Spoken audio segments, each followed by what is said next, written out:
Let's astrology. New moon in Taurus on April 27th, 2025 at approximately 7 degrees of Taurus. So new moons, sun, moon, conjunct, same sign, same degree. And this one is, well, I don't like it.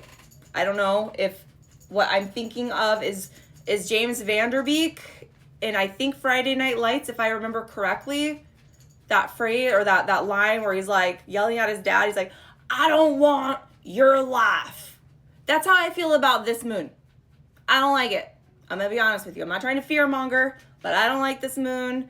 My only saving grace is that as a Taurus, I am just grateful that I am 20 degrees of Taurus and not anywhere between 0 and I would even say 17 degrees of Taurus, Aquarius, Scorpio, or Leo. So if you've got any rising sign, moon, sun, Mars, Mercury, Venus,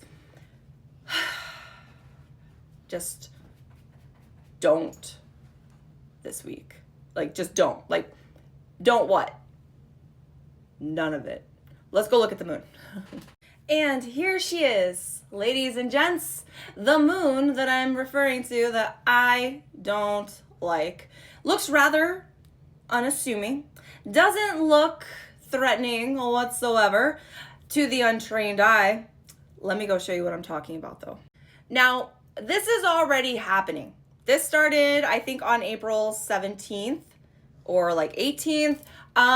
Mars entered Leo and immediately opposed Pluto in Aquarius.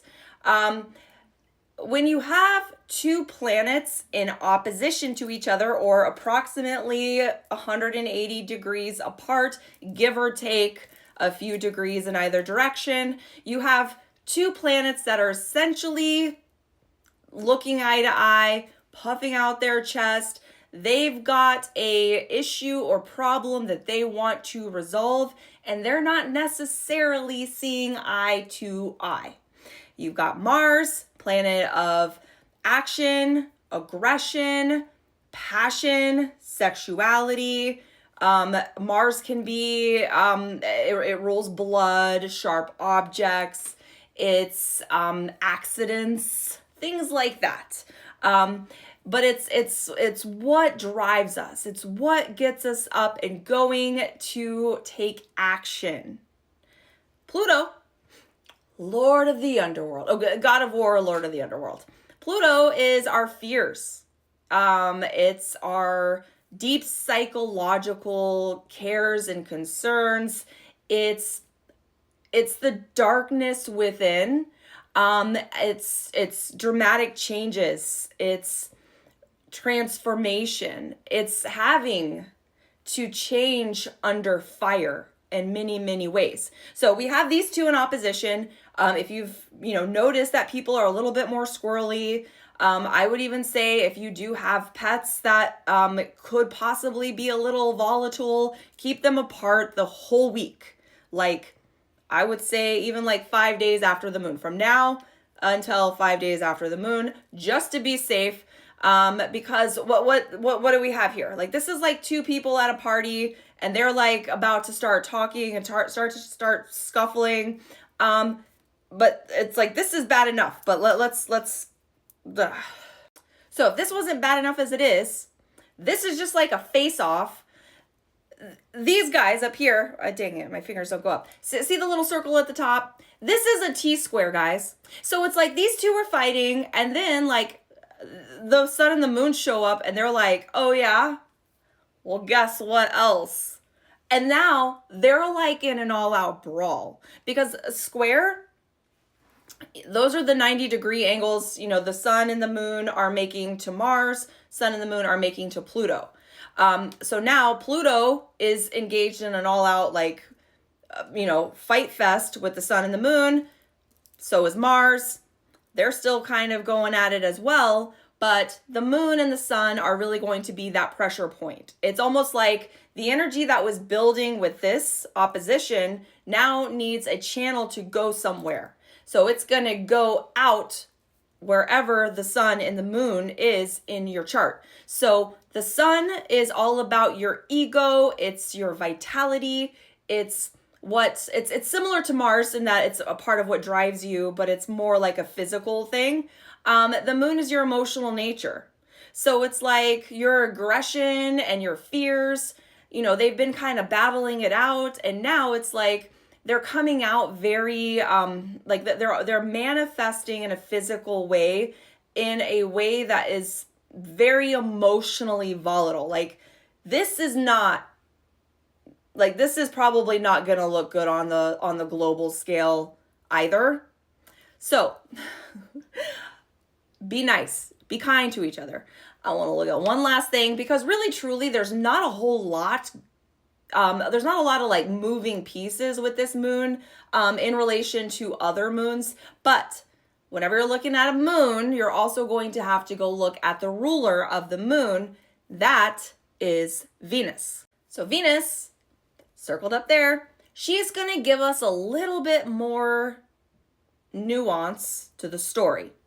Venus is in Pisces, which she does love being in Pisces. However, she just crossed Saturn. That's the green guy. So Venus is orange, Saturn is green.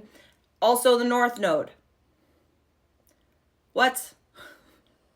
So you have a moon, a new moon, new beginnings, lots of conflicts, but being ruled by a strong Venus who has just crossed Saturn. This Venus has had a very sobering discussion with Saturn, Lord of time, karma, commitment, and Venus being love, beauty, aesthetics, values. She's had a very sobering conversation about where she wants to go long term. North Node, that's that little horseshoe looking thing, and has really had to reconcile her true self, her true values. And I think that is subconsciously playing a role in the energy of this moon. You may have realized that you're not truly living in alignment with who you are, what life you want, what your values are. You may be with a partner that doesn't match your energy anymore. And as a result, this is now coming to a head with the violent T-square energy that we have. Now, I say it's a subconscious kind of energy because the energy, Venus, Mars, North Node, is in a house that's in aversion to, oh